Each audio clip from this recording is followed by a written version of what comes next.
Welcome to Learning and Teaching Systemic Therapy podcast, the official Society for the Teaching of Marriage and Family Therapy, STMFT in short, podcast. I'm your host, Dr. Sofia Georgiadou. I created STMFT in this podcast as an antidote to the isolation I experienced as an early career academic. I also created STMFT in this podcast as a space to allow myself and my colleagues to share resources and bridge the way we do systemic therapy with the way we teach systemic therapy in our classrooms. Today, I have an amazing discussion lined up for you. Our discussion features questions I sourced from a PhD in MFT student and an experienced MFT professor who's navigated academia for several years now, and she's here to share her insights. Here with us today, we have Dr. Tatiana Melendez-Rhodes. She's an associate professor in the Marriage and Family Therapy program at Central Connecticut State University. She's a licensed marriage and family therapist in Connecticut, a clinical fellow of the American Association for Marriage and Family Therapy, an AMFT-approved supervisor, and a fellow Fulbright scholar like me. She received her master's and doctoral degrees in marriage and family therapy from the University of Connecticut. She was also a clinical psychologist in Peru. Dr. Melendez-Rhodes has taught several graduate and undergraduate courses of marriage and family therapy, supervision, and psychology in the United States and Peru. Dr. Melendez-Rhodes has worked in public hospitals, inpatient psychiatric hospitals, private practice, and outpatient mental health organizations in the U.S. and Peru. Her research interests focus on family violence, immigration issues, interpersonal acceptance or rejection, couples therapy, clinical practice and outcomes. She has published in peer-reviewed journals and presented her research at national and international conferences. Welcome, Dr. Melendez-Rhodes. Thank you. Hi, Sophia. Thank you so much for inviting me. Very happy to be here. Awesome. Thank you. The PhD students we have with us today is Shazia Imran. She's a co-founder and CEO at NTL Laboratory. Shazia holds a Bachelor of Science in Biology and Psychology from Loyola University Chicago, and a Master of Science in Marriage and Family Psychotherapy from Northwestern University. She's currently a doctorate student at Adler University. In addition to her advanced degrees, she has many certifications, including yoga-informed psychotherapy and financial decision-making from one of the elite universities in Chicago, the University of Chicago. Currently, she's doing her clinical practicum through Live Oak, helping couples and families with many different areas of life. In the past, she worked in the community setting for the state of Illinois as an on-call psychotherapist for all North Side hospitals of Chicago. She has done a tremendous job in the community and at NTL Laboratory. All for the past 8 years, she has served multiple roles in the company. In this episode, we'll be exploring questions that I pre-sourced from Shazia. Thank you, Shazia, for being here today. You're welcome. Thank you, Sophia. And thank you, Dr. Melendez, for your time today. Thank you so much, Tatiana. Wonderful. So I'll be facilitating the conversation by sharing these questions, and I'm excited to hear Shazia's perspectives, and we'll discuss some lessons learned with Dr. Melendez-Rhodes. So without further ado, let's dive into our first question. Dr. Melendez-Rhodes, can you share your journey of moving to the US and transitioning into teaching systemic therapy, and what challenges did you encounter along the way? Well, I came to the US to pursue my master's in marriage and family therapy at the University of Connecticut. It was a very interesting process because I came here as a Fulbright scholar, and just that by itself, it was very challenging. And, I was under a lot of pressure for performing, and it was the first time that I was living abroad, or I was going to live abroad. And, the initial challenges was the difficulty with language, financial challenges to some extent, because I was not able to work outside of the university. Right. I felt very homesick, right? It was a change in lifestyle, cultural shocks, just in general, everything at the same time. And it was very difficult to navigate because it's interesting because it's like I didn't have time to be thinking too much about it because I had to be overly focused on my studies. I receive a lot of support. I feel very fortunate for the people, that I interacted with. That was students or students, faculty as well. After that, I continued my studies at UConn and I got a PhD in MFT.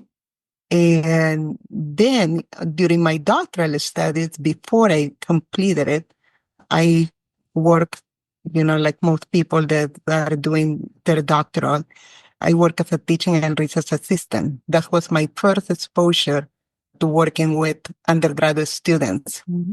I did grading, reading discussions, etc. It was interesting, because I have to learn how to grade, how to provide feedback, how to run the conversation, what happened, with some people perhaps spoke more time than others, etc., etc. So it was a whole learning experience, and I was just beginning, my career. Then this experience was definitely very rewarding. I learned a lot about teaching. But at that moment, also, I was completing other things. And in the middle of my studies, I was offered the opportunity to teach in a graduate program to teach MFT. So this was going to be my first job while I was doing my finishing or completing my doctoral studies. So I decided to do it. As I remember now, is I was thinking, should I do it or should I not do it? Because at the same time, I was completing my dissertation. I was completing my clinical hours for my doctoral studies, and then I had to teach several courses, basis courses, advanced courses, and provide supervision as well. I think that the challenge in here were trying to I was not the person who was doing work as a teaching assistant and having just my mentor there and looking all my work. I have to do everything by my own, and I have to create syllabus. I have to develop syllabi. I have to think about what I wanted to convey in my classes, how I was going to do it. It was my first time ever teaching graduate studies, the graduate level. So it was very, very challenging. I received good mentorship, at that time. I think that is very, very important. I feel very fortunate that I had the experience and I had the opportunity also to have people who trust my abilities, who saw something that I was able to offer. And I took this opportunity as a challenge, and I took this opportunity in a very positive way. And that's how my academic career started many years ago. I actually experienced similar things like Dr. Melendez Rhodes, where when I first moved here, I had to face many challenges. And I moved here when I was 19 years old. And so I had to apply for my bachelor's degree, and just like getting into the, the admission setting and like taking tests. And I had to go to take additional tests because English definitely was not my first language. And I had to face many challenges and throughout the educational system where I had no idea what they meant by research papers that I had to submit. And I was like, what is that? I never did that. But back home in my country, I was born and raised in Pakistan. So in Pakistan, we did a lot of essays, but everything was handwritten, and there was not a lot of use of computer or typing and things like that. So everything we ever learned was we did a lot of math. So that was my biggest strength. But writing English language essays was definitely a big challenge. And just like the whole process took really long, and I had to go through additional layers of testing as a student applying for the similar program, whereas students here in the US didn't have to go through who did their high school here.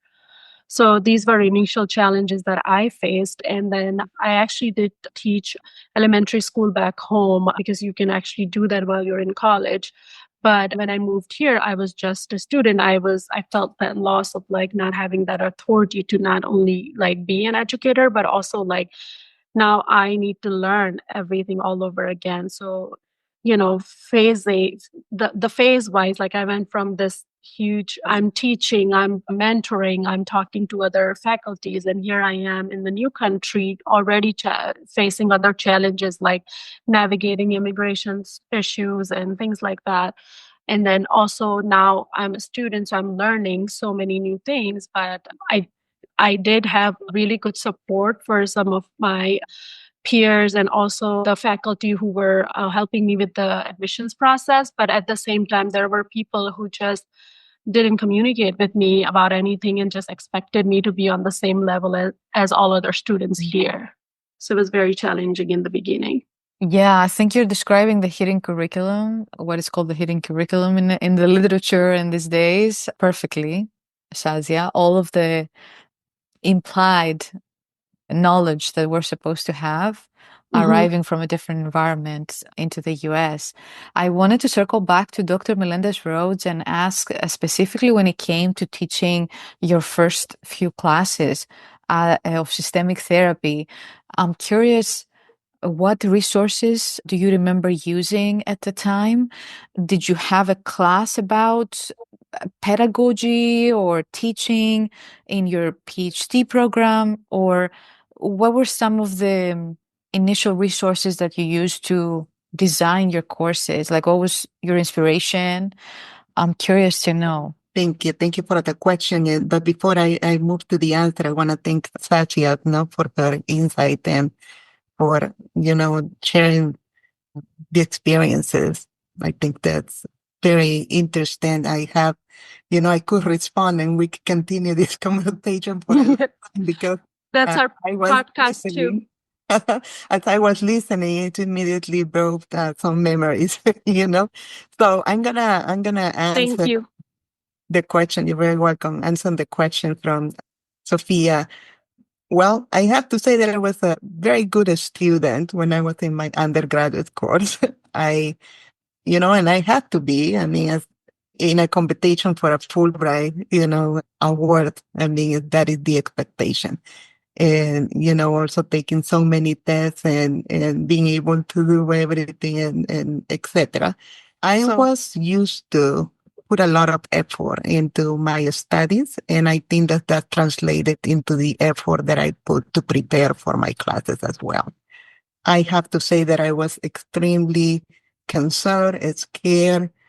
I talked to my mentor at that time, and I remember telling her, do you think I'm going to be able to do it? And, are you sure I'm going to be able to do it? Yes, you will, and having that reassurance, having a person that actually trusts you, being an international student, because at that time I was an international student. I wasn't, a faculty member. So part of the resources was, a good mentorship. And second aspect of this was a library. I spent several hours at the library just trying to create, a good, compelling syllabi. And I learned through time, that I had to adjust myself. Just as an anecdote, uh, back in my country, we have a small library, a very small one, for psychology. But I do remember that every book that came in, we tried to get it. People were making copies and trying to read it. So when I came here, I read some of the book that some I use even for my own training, but in Spanish, of course. When I was here, I remember I came for my Fulbright. They took us to a university and they showed us a library. The library was a 4th-floor building, and I was just in shock that such a thing exists. So that was kind of like my favorite places. And talking about privilege, I say, so here you have all this access to all this book, whatever you want. I remember hearing like, oh, you want a particular article, you just let us know and we will find it for you. I just couldn't even believe it. So based on my excitement, I created sometimes some syllabi with like 8, 9, 10 readings. And I got, and I got, and I got feedback, from a student. Like that was just beyond the expectation. So part of my learning, as a faculty is what just to being able to learn how much is too much, how or what you can assign maybe as an optional readings. But I was coming from a place in which I didn't have those resources. And I'm coming to a place in which there are those resources. So let's use those resources, right? You don't leave everything out. So it was very challenging for me to pick and say, okay, which one, no? So that was something I think I can share that it was, I think I find it funny now, but when I actually received the feedback, it wasn't that funny. Then for me, what is worked well, I always ask the question, what do I want to get out of this? What I want my students to learn? What is the ultimate goal? So looking at, for example, the entire curriculum so that I make sure that the content does not necessarily overlap with other courses or how do they complement each other? So what is missing? So I like to see syllabi, that were prepared by other professors too, and see perhaps, some readings on some specific content. So whether or not I wanted to have my student develop a specific skills, if there was some background in previous courses, etc. As for feedback, I think that mid-term evaluations are very important. And for me, it was critical, so I asked people intentionally, what do you think? How am I doing? How can I get better? But this is something that we need to do throughout our career, no? So it doesn't really have an expiration date. So I think it's very important to be intentional. People like have some conceptual map, to see what are the main concepts I want my students to learn, what are the skills that I want them to develop, to learn, to be exposed to. I think it's very important to keep the expectations clear because, when we are at the school, we believe that we will learn all these skills maybe in one semester. And it's just an introduction pretty much to everything that people will be doing. You will get the initial training, but, patience and other things needs to be in place to make that happen. So I think that's when we're teaching also, we need to focus on the motivational component, so visualize what I wanted to do. So those were the initial, just in general, resources. I read a lot. I tried to look at videos. I tried to see material that's kind of like it's applicable to different learning styles too. Experiential exercises, works that students can do at an individual level, group level. They, providing themselves feedback, etc. So those were the things that I did. One of the things that I like to do even now too, and back in the day, I found videos, for example, that had portrayed families or situations, that's from different cultures. Because what I learned for myself as being an international person, when you do a transition from one country to another, there are some privileges that you lose, right? And there are other things that you gain as well. So it happened to me, when I was listening to Shazia. In my case, I was already a clinical psychology with a degree with a title. I came here and I became the student. It was already used to, I had my own private practice and I came here to do a different type of work at the very beginning. Things, for example, understanding. To me also, this was very important, bringing examples from my own culture, in class. So how things work there. For example, I talk to my students about, let's say, privilege or social class on poverty. What is considered poverty here is not the definition of poverty in Peru. So like what is, for example, the highlight of the social class, like let's say, for example, languages in some specific culture is part of define your social class, the more languages you speak. Here might not necessarily be seen that way, right?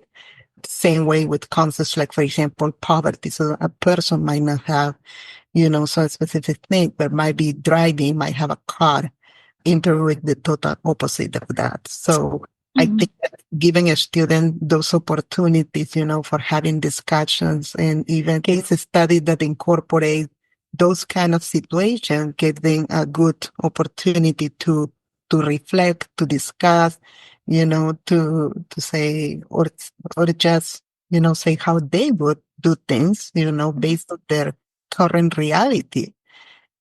So I think that that's how I try to translate my professional and personal experience. I like to use sometimes, my own self too.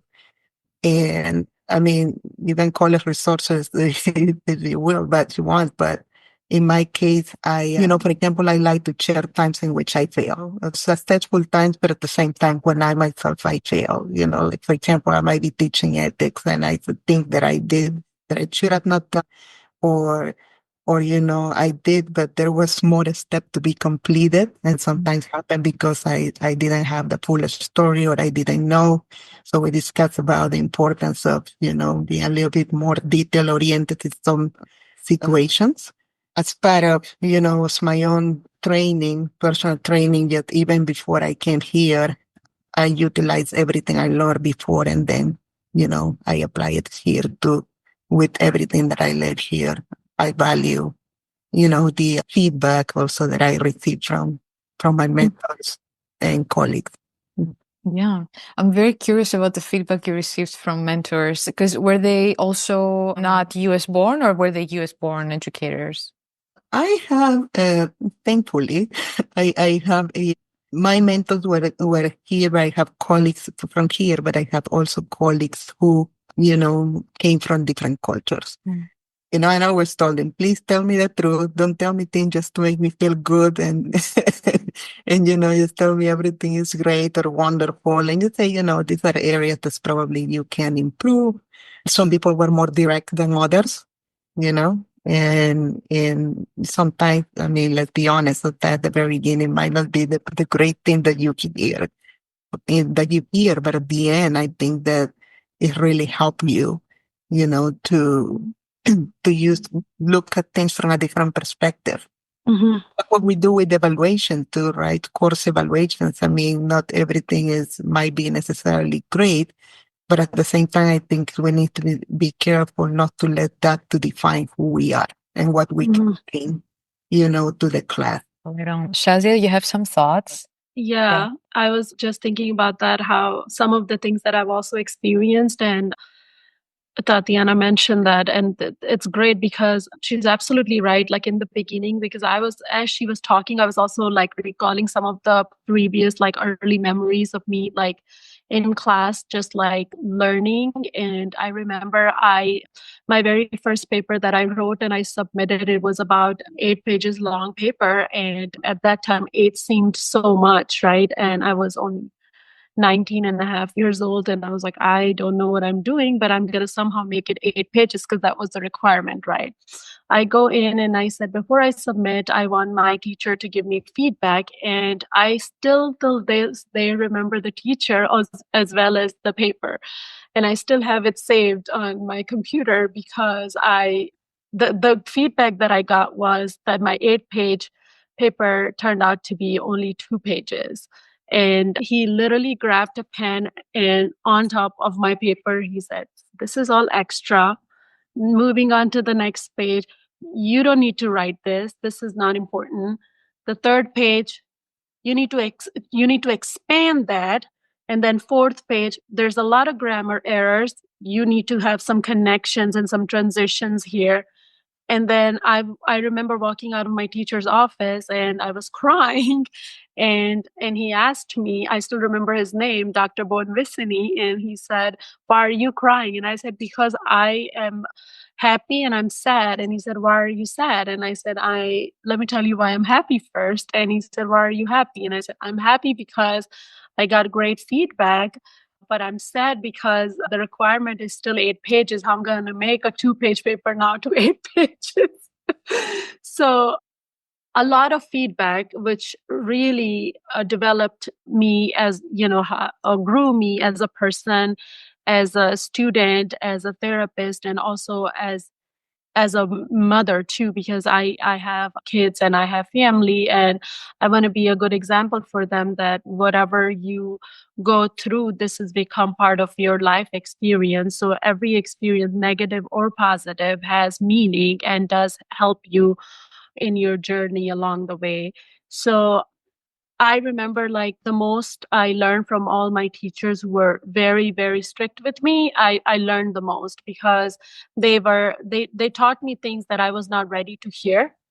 And they also taught me things that it's okay to hear negative feedback. And what you get out of that feedback is one day will become positive, and you should look at it in a way of as a learning journey.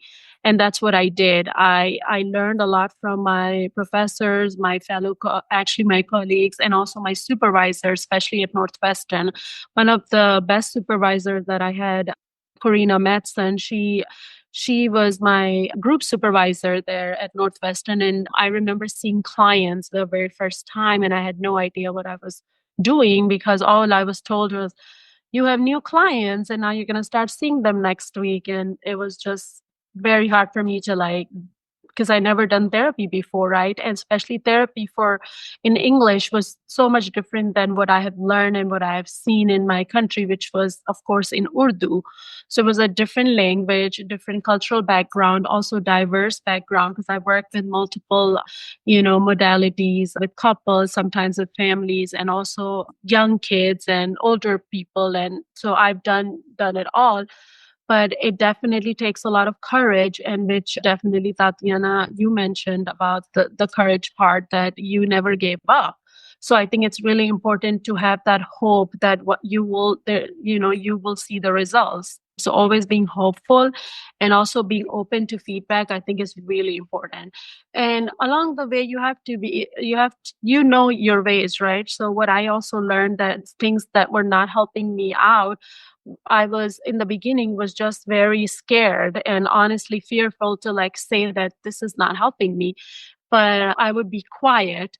But what I learned along the way, that it's really important to have voice. So things that don't really sit well with you, you should actually discuss that. And I think that's what we do in therapy. And when we're learning about our clients, we may not always find everything that they're trying to tell us, but sometimes there are things that you need to ask follow-up question, and you can come from a curiosity perspective. And that's what I do in my life too, even with my kids. When my 10-year-old comes home and tells me something happened at school, I always say, okay, so tell me what you felt about it, right? And this is just to initiate the conversation and good feedback.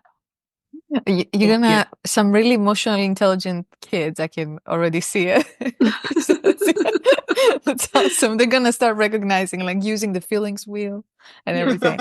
Lots of good info has already been shared. Thank you both so much. Dr. Melendez Rhodes, I'm curious, when you think of maybe some of your most favorite ways that you challenge your students when you teach systemic therapy, you spoke about, giving them case studies and kind of making them think, like, how things might be different in different contexts.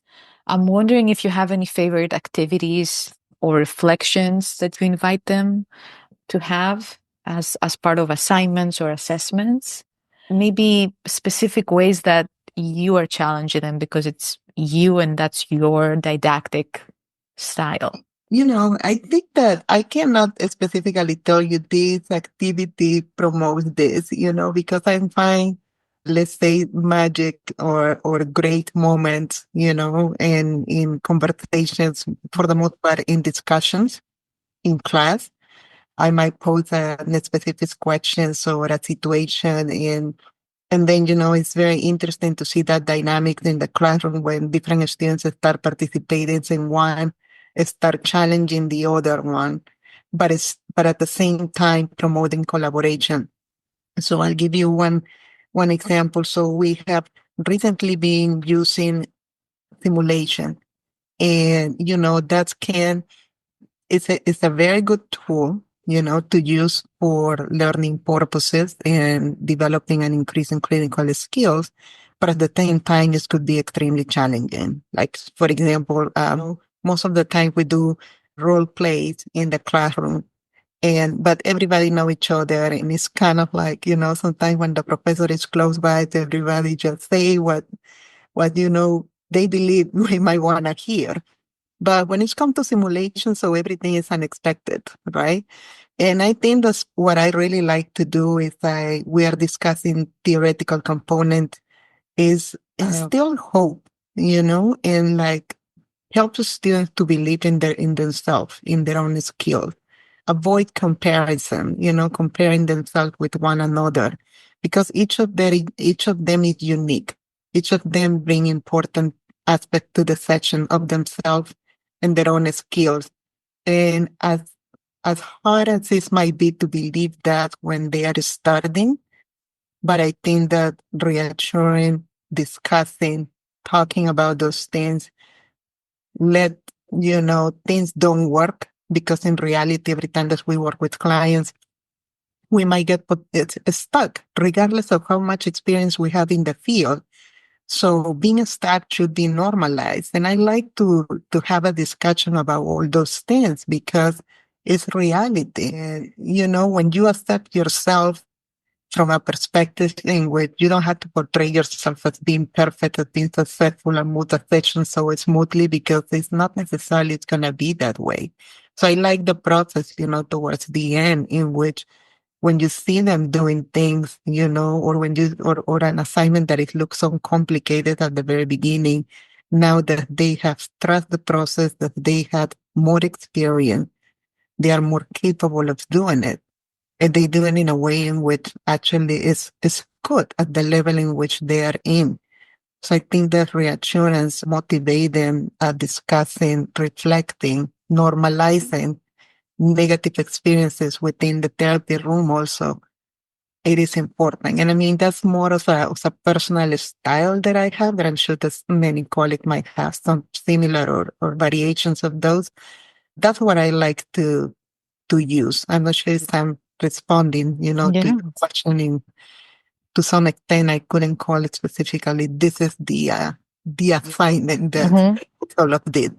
I try to be consistent. I like to challenge, but at the same time, I like to be there, or just in case that they might need. It's just they need different things, and sometimes we cannot address all of them too. But it's important that they know that is the result.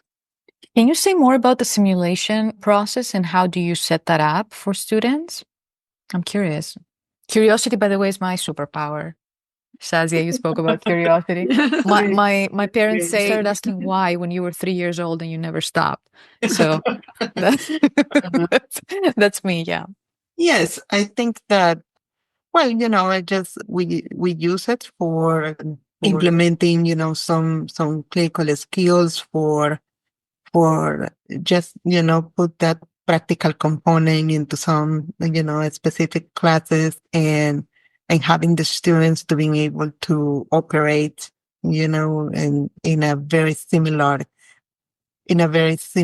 therapy situation, Do you set up like scenarios? Do they do it as a group? Like how is it organized? Yeah, well, there are group people might participate, and alone, and it has been variation. Sometimes it's alone, sometimes has been in groups, sometimes has been in the modality of co-therapy, etc. Depending on what the objective are, and also the number of people, no, which is something to consider, or basically for the objective. And like whether a section is at the very beginning or is in the middle, those kind of things also we need to take into consideration. Okay, very good. I want to move us to the next, for the sake of time, move us to the next question here. What changes, this is by Shazia, by the way, what changes or improvements would you like to see in how is systemic therapy taught and practiced in the US? Fantastic question. Thank you, Shazia. You're welcome. Here, I think that the topic for today is basically, just sharing, a little bit of what stories have been international students, professional, etc. So I would like to answer those questions from that perspective. I do believe that there are great things happening in our field. I think that there are a lot of people doing research. We are producing, etc. But what I still would like to see is more intersectionality in just in the US. I mean, I cannot speak for every program because evidently I have not been there, but I participate in different conferences, and then travel quite a bit, seeing, different presentations, etc. I think that it will be important to have more intentionality about incorporating different cultural perspectives in MFT programs. Mm-hmm. I do believe that we need to revise our curricula, our literature, assignments, and activities that expose MFT students to different cultures, different social realities, beyond a chapter or a book, etc. No, so this initiative should not only be incorporated in a multicultural class, but also apply across the entire curriculum. It is important that our students move from contextualization to practice. No, I think that sometimes, we invest a lot of our efforts in conceptualizations, in categorizing, some particular population, which, is to some extent could work. But I think that I would like to see more moving from that aspect to more practical component. How to, for example, address people from different cultures beyond just the initial interview. How to navigate, for example, when there are different beliefs in the room. Not only from therapy to clients, but among the clients too, because as a system, not everybody is the same. If we had a group of siblings, they might be raised by the same parents, but each of them are different to some extent. What I noticed just in my experience for almost 20 years teaching, that there are some students who might be potentially concerned, scared to try not to offend anybody, right? But sometimes those things happen too. And it's because it doesn't matter how much we read, we never are going to be fully proficient in each culture, right? And there are new things that are presented, in the therapy room, and we need to navigate all of those things, navigate biases, stereotypes, in the family as well as that with the therapy. So I think that I would like to see more of that. But in order to do that, it's a matter of resources too, no? So like in my case, for example, I am very intentional about collaboration, with people who come from different parts of the world. And I like that. So, at a personal level, I like to see, for example, shows from all over the world. I don't have a problem reading captions. I love it. I have music from different parts of the world. I have it with me. But that helped me, to see things in a way that somehow I can identify things that still need to be happening in our field. I have not seen that. Sometimes there is a little bit of resistance, or sometimes there is a little bit of, I don't know how to do this. No, there needs to be, for example, more collaboration with other MFT programs that involves the students too. Invite, for example, guest speakers, that are coming from different sociocultural backgrounds. I think it is important. Create, if it's possible, international courses. So one of the things that I've been doing, since uh, I've been working, at Central is uh, for example, created a course, in which I took students, we travel with the students to Peru for courses about mental health, understanding mental health and families in Peru. Like a study abroad Exactly. program? I study abroad course. And I think that is important. It's a real exposure, in which you can see different social realities. You can see, how the academic system works, etc. So international collaboration it's critical, it's important. So we have all these words in our syllabus, global citizenships and diversity and this and that, but when we put it into outcome, what is exactly what we are doing? So now that depends also of, again, access to resources that we might have. Places might have more limitation than others, so that is understandable. Thankfully, nowadays, we can communicate, online. And so it's a possibility. So perhaps, having a list of all, different professionals there, who can actually are willing, to share their own experience, what they're doing with family therapy, couples work, systemic therapy in general, in different parts of the world. Because sometimes even, just to wait until one conference happens, that's once a year. So what happened with the rest of the year? So I guess that those are things to think about. Of course, I guess there is if it needs more intentional efforts, but I think that promoting collaboration, I think is critical, not only to conduct research and I think, or only for teaching purposes, but I think that, seeing in what way also that can enhance, the training of our students. Yeah, absolutely. My colleague Sheila Rashid from the Tavistock Clinic in London, in UK, and I organized an international MFT educator gathering recently, and it was exciting to hear some of the perspectives and trends that people are noticing in their respective countries.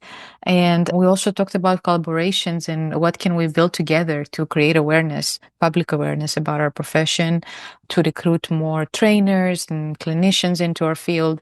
So I will share our upcoming gathering date and registration link in the show notes. I wanted to ask Shazia her thoughts from the perspective of a PhD student. I'm wondering if you have any thoughts about what would you like to see changed or improved in the ways we teach systemic therapy today?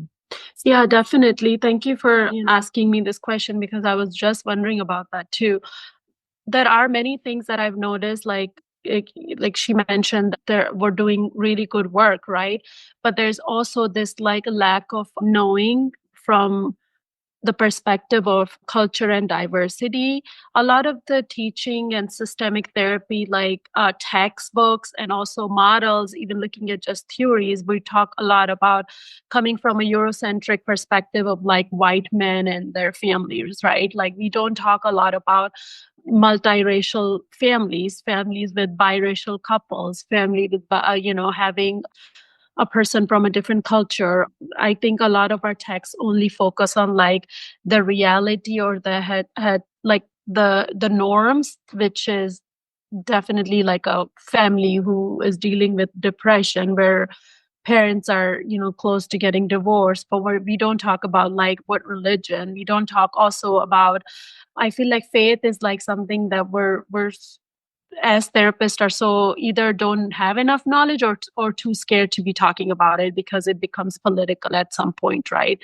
I've also noticed as a student too that teachers often like talk a lot about intersectionalities, but we often do lack about social justice aspect of systemic therapy, also therapy in general, or also even just like if we don't talk about therapy, we can also only talk about education.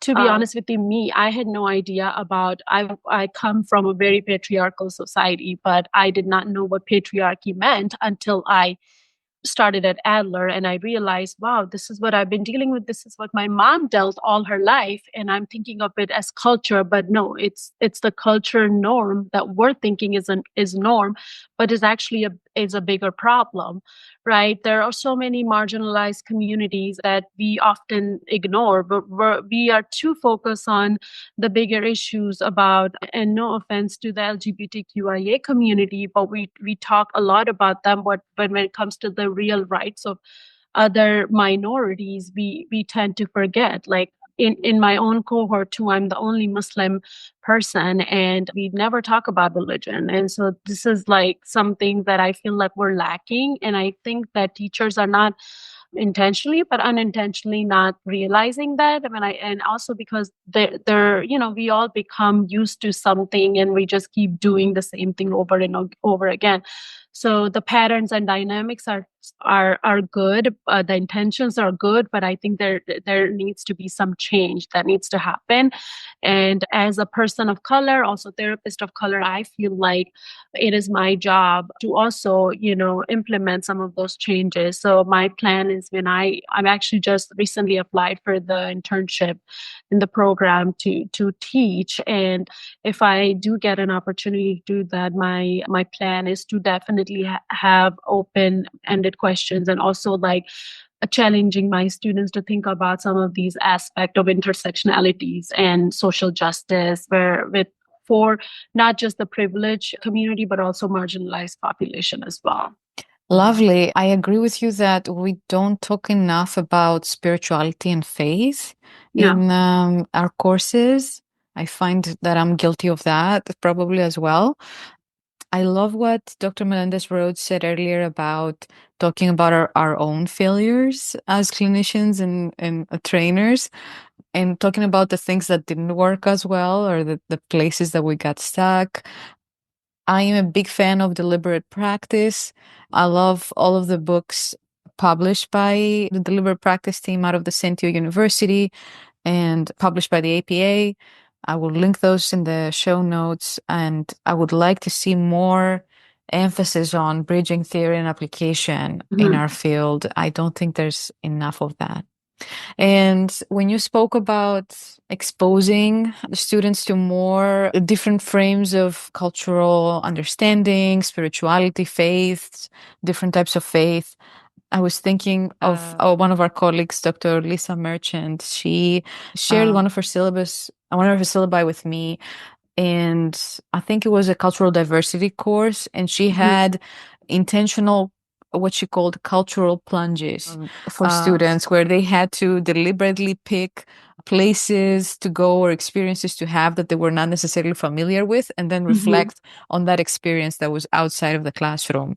I would love to see something like that implemented in all of the classes, like Dr. Melendez-Rhodes said, across the curriculum, not just in the cultural diversity course. In that, we talk about vulnerability.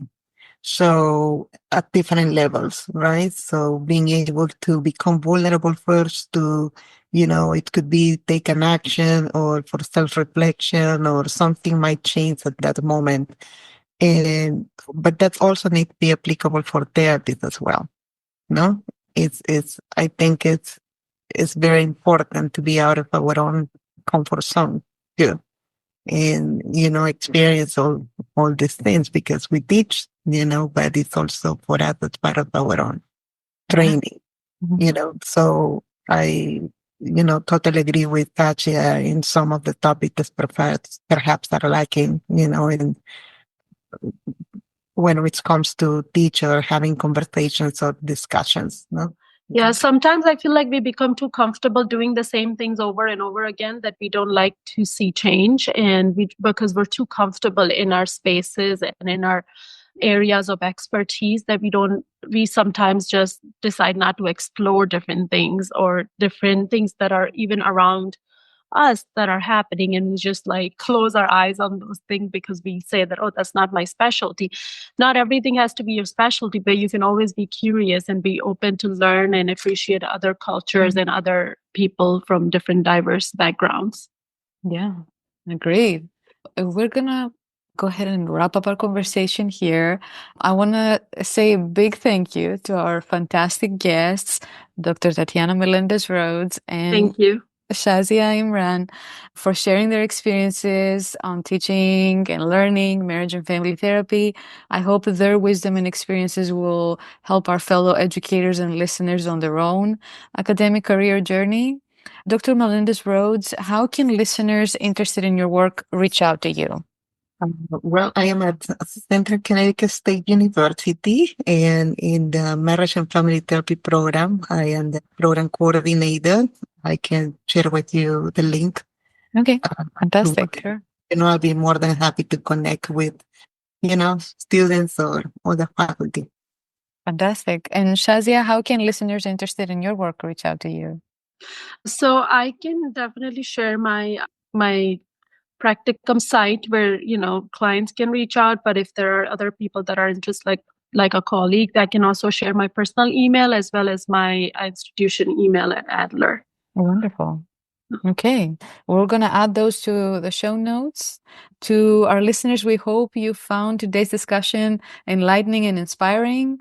If you're hungry for more engaging conversations and lessons learned about teaching systemic therapy, be sure to follow our Learning and Teaching Systemic Therapy podcast on Spotify and everywhere where podcasts are available.